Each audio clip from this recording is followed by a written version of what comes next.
मध्य प्रदेश में बाबा साहब अंबेडकर की जन्मस्थली महू में 26 जनवरी को होने वाली कांग्रेस की जय भीम जय बापू जय संविधान रैली अब 27 जनवरी को होगी। दरअसल 3 दिन पहले कांग्रेस की मीटिंग में पार्टी नेताओं ने तारीख बदलने की मांग की थी, जिसके बाद एमपी कांग्रेस की ओर से अखिल भारतीय कांग्रेस कमेटी की रैली 27 जनवरी करने का प्रस्ताव भेजा गया था, जिस पर अखिल भारतीय कांग्रेस कमेटी ने अपनी सहमति दे दी है। कांग्रेस 27 जनवरी को महू में होने वाली रैली से पहले मध्य प्रदेश के गांव-गांव में और वार्डों में सुबह शाम प्रभात फेरियां निकालेगी।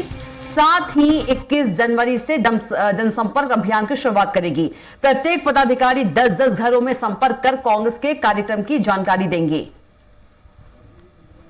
और इसी खबर पर ज्यादा जानकारी के साथ एक बार फिर से भोपाल संवाददाता संदीप मिश्रा सीधे जुड़ गए हैं। संदीप, यदि कांग्रेस की यात्रा अभियान की बात करें तो अब 26 जनवरी की बजाय 27 जनवरी से होगी, जानकारी दीजिए।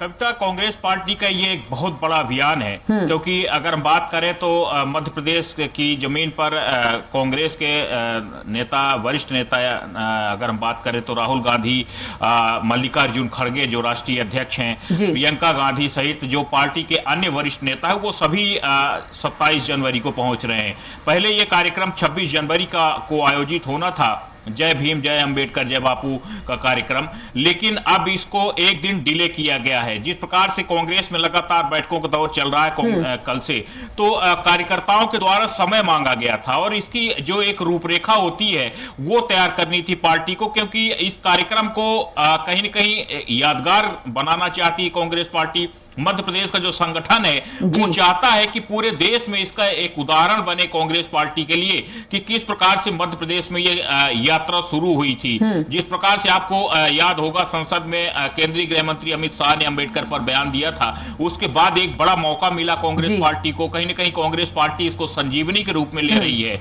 और यही कारण है कि जय बापू जय भीम जय अंबेडकर के नाम से ये यात्रा उन्हीं की जन्मस्थली महू से शुरू होने जा रही है। तो पहले 26 को होनी थी, उसके पहले अब कांग्रेस पार्टी कई अलग अलग तरह के कार्यक्रम करेगी। ग्रामीण क्षेत्रों पे अगर हम बात करें, बूथ स्तर पे कांग्रेस पार्टी जाएगी और कांग्रेस के पदाधिकारियों को यह भी कहा गया है कि सभी को 10-10 घर बांटे गए हैं, यानी कि हर पदाधिकारी को 10 घर में जाना है, 10 घर में जाकर के ये बताना है कि कांग्रेस पार्टी क्या करने जा रही है। इन सब चीजों के माध्यम से कांग्रेस पार्टी अब अपनी उपस्थिति जनता के बीच में दर्ज कर रही है। दूसरी बात, कहीं न कहीं हम ये भी कह सकते हैं कि कांग्रेस पार्टी अब भारतीय जनता पार्टी के रास्ते ही चल रही है। जिस प्रकार से कहते हैं कि लोहे को लोहा ही काटता है, क्योंकि इस प्रकार के अभियान आमतौर पर भारतीय जनता पार्टी में संचालित होते हैं, जो जन जन तक, घर घर तक पहुंचने की कवायद होती है, बात होती है।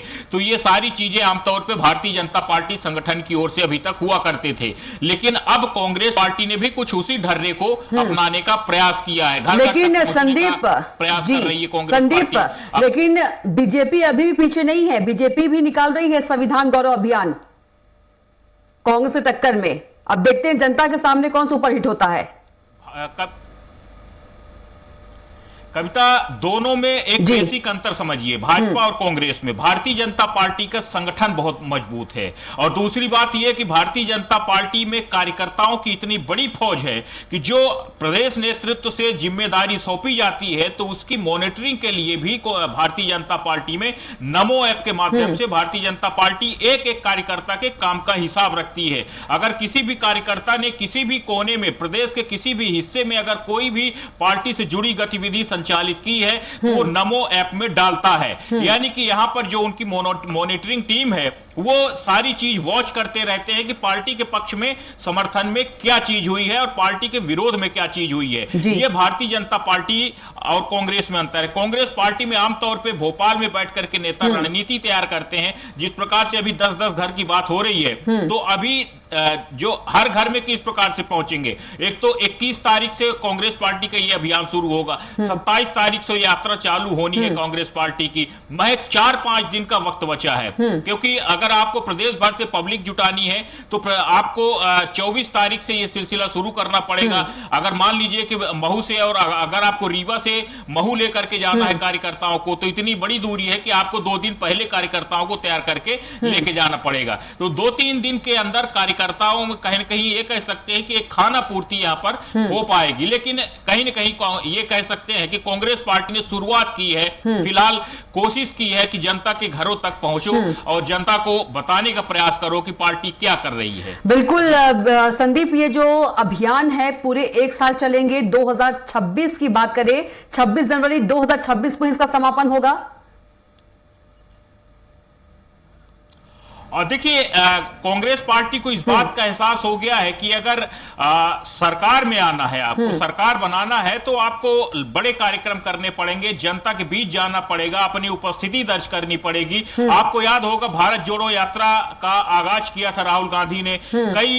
देश के कई राज्यों में गए, उनकी यात्रा मध्य प्रदेश के में भी गई। और आज जो हम बड़वानी के भी सीएम साहब के कार्यक्रम की बात कर रहे थे, बड़वानी होते हुए भी राहुल गांधी की यात्रा गुजरी थी। तो उसके परिणाम स्वरूप आपने देखा कि 99 सीटों तक कांग्रेस पहुंची, जो कांग्रेस 50 से नीचे हुआ करती थी, हो गई थी पिछले दो चुनाव में। तो इस बार कांग्रेस पार्टी कहीं न कहीं मजबूत हुई, और उसका श्रेय भारत जोड़ो यात्रा को, राहुल गांधी को भी जाता है। तो इससे कहीं न कहीं एक बड़ा मैसेज मिला है कांग्रेस पार्टी को, और उनको सीख भी मिली है कि अगर पब्लिक के बीच में कहीं न कहीं अपनी जगह बनानी है, लोगों के दिल में, दिमाग में अगर जगह बनानी है, तो उनके बीच में जाना पड़ेगा। तो यात्रा का आगाज हुआ है, और सबसे बड़ी बात यह है कि दलित वर्ग कहीं न कहीं भारतीय कांग्रेस पार्टी से पीछे हो गया था, वो भारतीय जनता पार्टी के पक्ष में आ गया था, जिसके कारण भाजपा लगातार मजबूत होती चली जा रही थी। डॉक्टर भीमराव अंबेडकर के माध्यम से यहां पर दलितों को अपने पक्ष में करने का एक कांग्रेस का बड़ा प्रयास है, और इसीलिए ये बड़ी यात्रा निकाली जा रही, जो साल भर चलेगी। बिल्कुल संदीप, देखना होगा कि इस यात्रा से कितना कांग्रेस को सियासी फायदा मिलता है। तमाम जानकारी के लिए आपका बहुत ही धन्यवाद।